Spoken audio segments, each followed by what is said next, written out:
Hello everyone, today we'll be taking a look at the Renegade Sith Lord that everyone knows from the prequels, Darth Maul. Now, just in time, because at the time of the recording of this video, we are currently in the middle of the final season of Star Wars The Clone Wars, especially the Siege of Mandalore arc, where Maul here is the main antagonist. Now, by the time you're watching this video, it's probably like the summer or something, so it's way past the Clone Wars.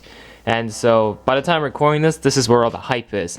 And this is part of the LEGO Star Wars buildable figures. And he's one of the more on the cooler side of the figures, you know? But that's a very subjective opinion. We'll get to that in a second. And let's take a look at the box first. So this is set 75537 with 104 pieces. He's one of the normal sized figures.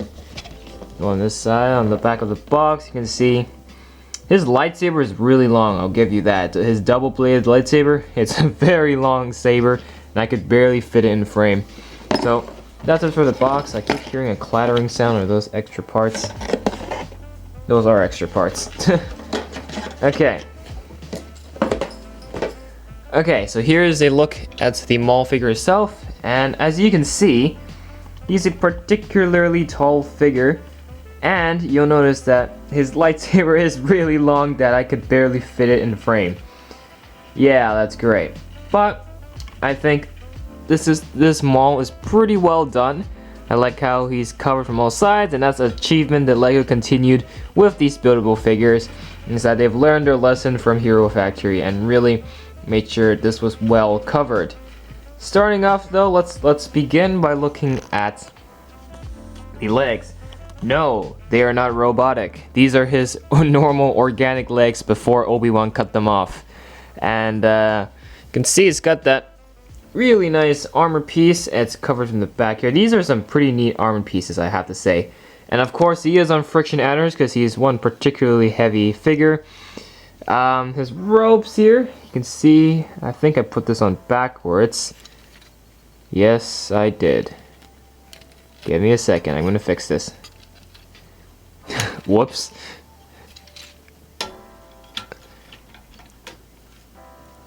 But hey, now with the robes taken off, you can now see there's an armor piece again, and so it's not super well covered, but the whole point is it's to not really be shown because after all he does have a robe, which I will now reapply back on the right side.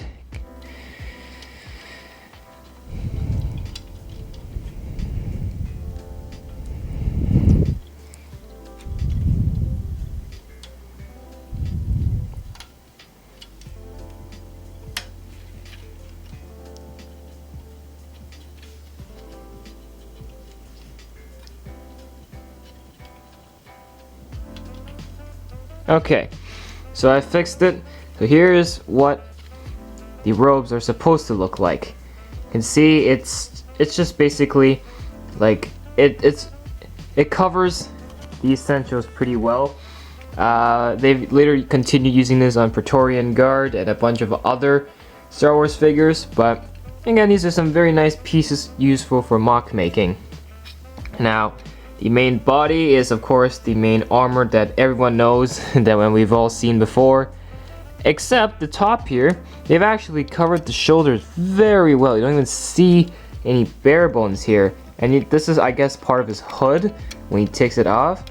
But it's kind of loose, but in terms of looks, of like visual point of view, it's very well. It's fantastic. I like how they used it to make sure his what do you call it? His shoulders are not super exposed. Here's the back. It's of course kind of empty, but it's still covered.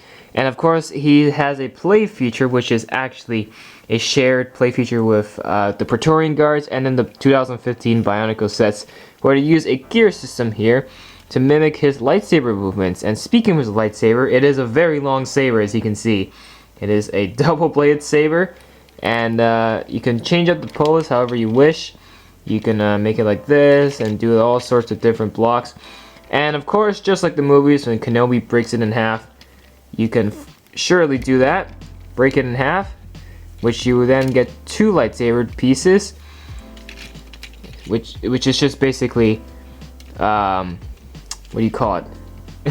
Single blades. So you can break this in half and turn it into 2 single blade sabers, but the main default way is to attach it on double like that. And the hilts here are actually silver. They're not gunmetal gray like all the other ones. So this one in particular is pretty special. Now the play feature is with the gear here, you can move his arm about to mimic lightsaber movements, because after all, he needs to have some fierce movements with a double-bladed saber, and this would just do the job quite well. Look at that. You turn this gear feature at the back, and he's just swinging, swinging, swinging. So I like this play feature. It's a very neat play feature. It's definitely a good idea to integrate some play features into these action figures, so they're not just there for displaying purposes, but look at that, they can actually move around like that. So these are the shoulders, very nice coverage, very nice build on the arms, and they don't use a single bone socket piece. In fact, all the bones here are all Technic built with Technic pieces, so no normal bone pieces from CCBS. So that's particularly special, and I don't know, this play feature is just really fun to fiddle with basically all day. And yeah, so finally his head. Of course, I said realistic figureheads with real faces aren't that great, but Maul's in this case is quite exceptional. Look at that face imprintement. Very mean, gnarly, very much like a Sith Lord, alright? I like how they even have the details of his horns. Maybe the horns should have been a little bigger. I feel like the horns are a little bit too short, because if you see Maul, you know he has much longer horns than this. But apart from that, his head, very nice detailing, very close resemblance to the actual figure in the movies, and so yeah, not a bad figure at all. So in the end, what do I think of Maul? And Maul, I surprised that when Lego made these buildable figures, they didn't do a Count Dooku or a Palpatine, but I think this Maul is a very, very good one. I would highly recommend you to pick him up. I'm gonna give him a 10 out of 10. Yeah, let's just go with a 10 out of 10. Just everything about him is great and it's fantastic. His look is great. I liked his play feature is very, very fun to fiddle with, and his saber is cool.